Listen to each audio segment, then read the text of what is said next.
एक ऐसे किसान से आपको मिलाने जा रहा हूँ जो अध्यापक से सेवानिवृत्त होने के बाद अपने बगान में वीडियो ये यूट्यूब पर वीडियो देख देख करके ड्रैगन फ्रूट की खेती करके आज 2022 सन से करते आज में वो स्वावलंबी हो गए हैं। और युवाओं के लिए एक प्रेरणा है कि युवा आज ये नौकरी के पीछे भाग रहे हैं, उनको उनको इनसे शिक्षा लेनी चाहिए और शिक्षा लेकर के अपना अपना खुद की खेती ड्रैगन फ्रूट हो। इन्होंने चाय पत्ती के बागान भी लगा रखे हैं, विभिन्न बागान लगा रखे हैं।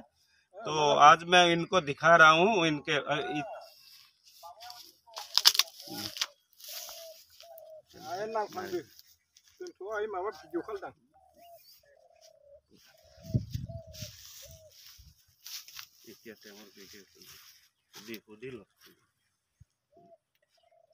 আপুনি এই ফ্ৰুটটো কেনেকৈ ড্ৰেগন ফ্ৰুটটো আৰম্ভ কৰিলে অলপ জনাই দিয়কচোন। মই যোৱা 2022 চনৰ প্ৰথম জানুৱাৰী মাহৰ পৰাই খেতিটো কৰিবলৈ ল'লোঁ।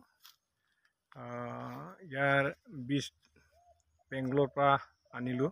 হয়, বেংগল আৰু প্ৰায় বেংগলৰ পৰাই অনা হৈছে গোটেইটো পুলিটো। তাৰপিছত প্ৰথম অৱস্থাত মই খেতিটো জানিব পৰা নাছিলোঁ, কাৰণ নতুন অৱস্থাটো কি কৰিলে কি হয় এইবিলাক জনা নাছিলোঁ। তাৰপিছত এতিয়া সময়ে মোক ক'লে এনেকুৱা কৰিলে এনেকুৱা হয় বুলি। তাৰপিছত এতিয়া মই নিজে গোটেইটো ইউটিউবত চাই চাই মই গোটেইটো জানিলোঁ এতিয়া। হয়, এইটো কোন ঠাইত আছে এয়া? আমাৰ এই বাগানটো 3 নং মৰকং চেলেক হাতীজান বুলি গাঁৱৰ ডাকঘৰ জনাই জিলা ধেমাজি অসম।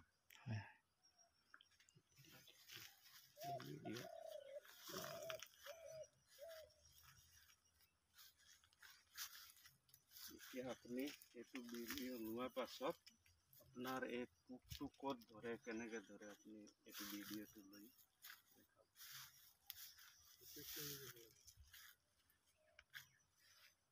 এতিয়া ৰ'দ প্ৰখৰ হৈছেতো, অলপ চাহপাতৰ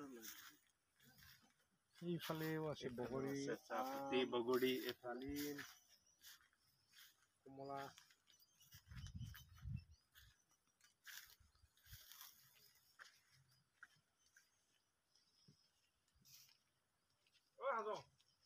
হ'ব এইটো এটা হৈ যায়।